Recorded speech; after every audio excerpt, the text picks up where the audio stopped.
Hello, coucou, de petites vidéos. Je fais mon cinéma pour parler de cinéma, puisque je suis allé voir aujourd'hui en salle le film de Jean-Claude Barry, Fanon.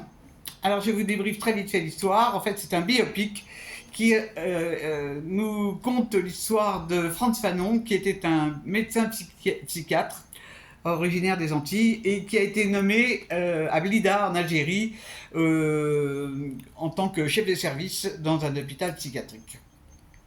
Et donc, on va voir pendant le film l'engagement que ce médecin, qui avait des méthodes très novatrices pour soigner les patients, utilisait dans son hôpital, et aussi le fait qu'il ait eu une action politique concernant la colonisation.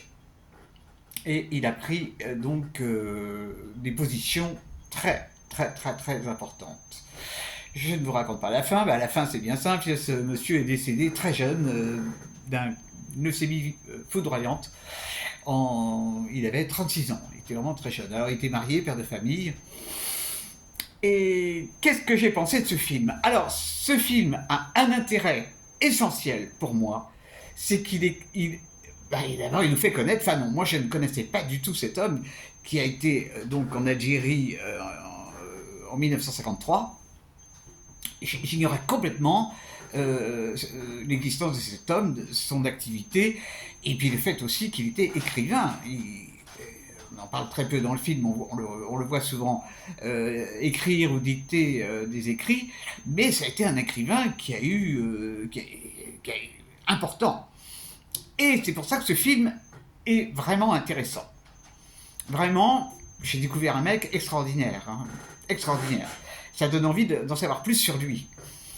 Maintenant, en ce qui concerne le film réalisé par monsieur Philippe Bernard, je trouve qu'il n'a pas été vraiment...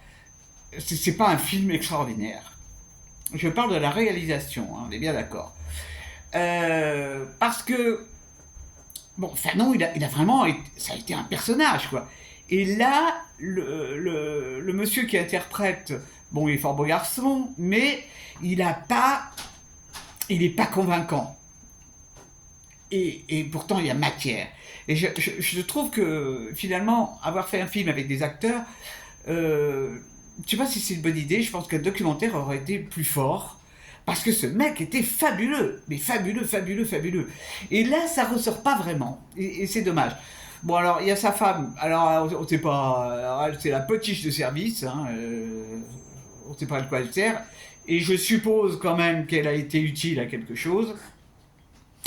Il y a des scènes qui moi ne m'ont pas apporté grand-chose, donc au niveau de la réalisation, de la mise en scène et du jeu des acteurs, je ne suis pas du tout convaincu. Mais vraiment, et c'est dommage, vraiment c'est dommage, parce que ce type, il est incroyable, mais incroyable, vraiment, quelle force pour avoir osé faire ce qu'il a fait, quoi, parce qu'il s'est quand même vachement engagé. C'est un type extraordinaire, vraiment extraordinaire.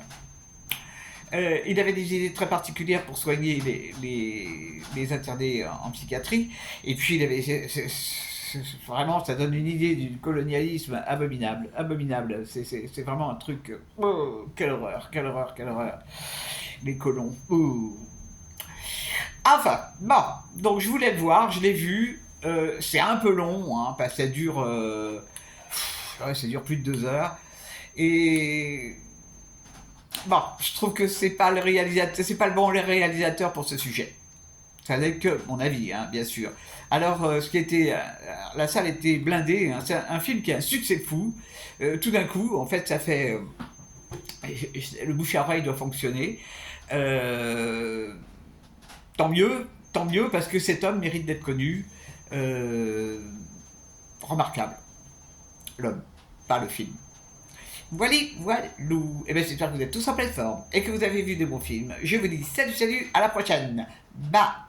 Non.